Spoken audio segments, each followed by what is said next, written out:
자, 오늘은 외대 논술 얘기를 해보자.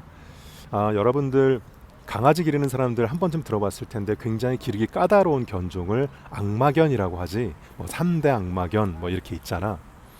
믿어지지 않겠지만 2010년대 중반까지만 해도 논술에서는 한국 외대가 악마교로 불릴 만큼 문제가 까다롭고 어려웠어. 근데 지금은 완전히 변했지. 천사교라고 해도 과언이 아닐 만큼 문제의 난도도 상당히 수월해졌고 또 최저 조건도 2합 4, 뭐 LD나 LT 학부는 2합 3이지만 2합 3, 4 정도로 학생들이 꽤 도전의식을 가질 정도로 유지하고 있단 말이야. 하지만 그렇다라고 해서 논술로 가기가 수월한 대학은 여전히 아니야. 왜냐하면 많은 학생들이 또 지원을 하고 문제의 난도가 적절해졌다는 것은 그만큼 더 완벽에 가까운 답안을 써야만 합격을 넘볼 수 있다는 말이 되겠지. 자, 그래서 내가 오늘은 이 영상에서 한국 외대 논술을 진심으로 준비하는 학생들이 꼭 기억해둬야 될 답안 작성 시 유의사항 두 가지를 얘기해 줄 테니까 꼭 기억을 하자. 첫 번째는 외대 논술 답안을 작성할 때는 핵심어를 잘 써야 된다는 거야. 뭐 핵심어는 여러분들이 키워드라고 이해를 해도 좋아. 어떤 제시문이 있을 때 그 제시문의 주제의식을 압축적으로 담고 있는 어휘들, 예를 들면 현실주의니 이상주의니 관용적 태도니 이런 것을 우리는 핵심어라고 하지. 이 한국 외대는 제시문의 핵심어를 상당히 친절하게 잘 보여주고 있어. 그만큼 그것을 적절하게 잘 활용해서 답안을 작성하는 것이 아주 중요해.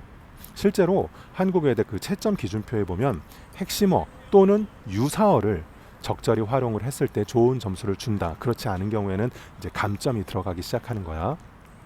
자, 내가 조금 전에 유사어라고 했는데 이건 핵심어랑 그 점수에서는 차이가 없는 같은 핵심어와 같은 기능을 하는 어휘를 말해. 예를 들면 우리가 조금 전에 말했듯이 관용적 태도가 있다고 치자. 그러면 역지사지의 태도 어때? 이러면 말을 바꾸더라도 기본적인 주제의식은 똑같이 유지되잖아. 이런 것을 유사어라고 해.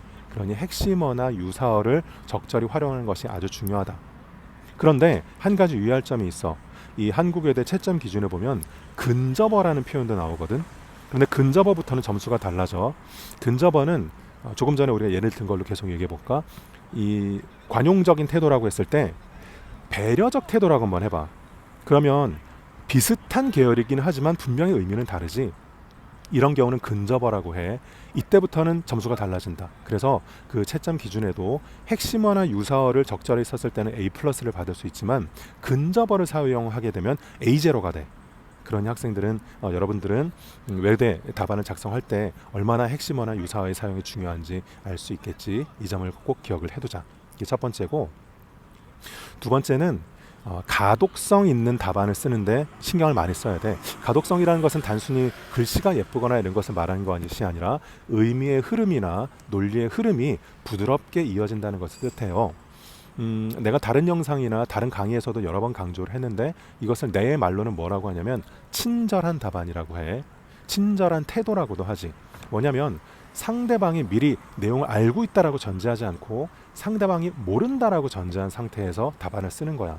그래야 논리가 비약되지 않고 어떤 개념들이 촘촘하게 연결될 수 있거든.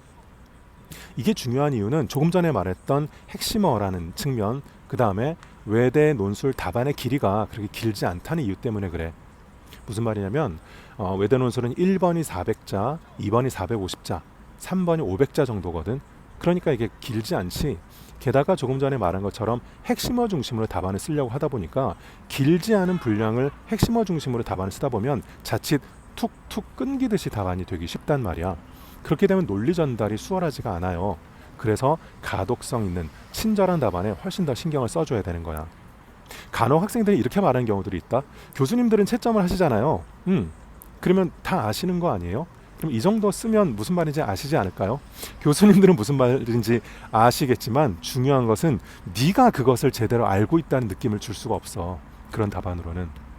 그렇잖아. 우리한테 중요한 것은 내가 이것을 잘 이해했습니다라는 것을 보여서 점수를 받는 것인데 그렇게 하려면 상대방에게 친절하게 설명을 해준다라는 느낌으로 답안을 써야만 논리의 비약이나 어떤 엉성함이 없이 조밀하게 부드럽게 논리가 흘러가는 답안이 된단 말이야.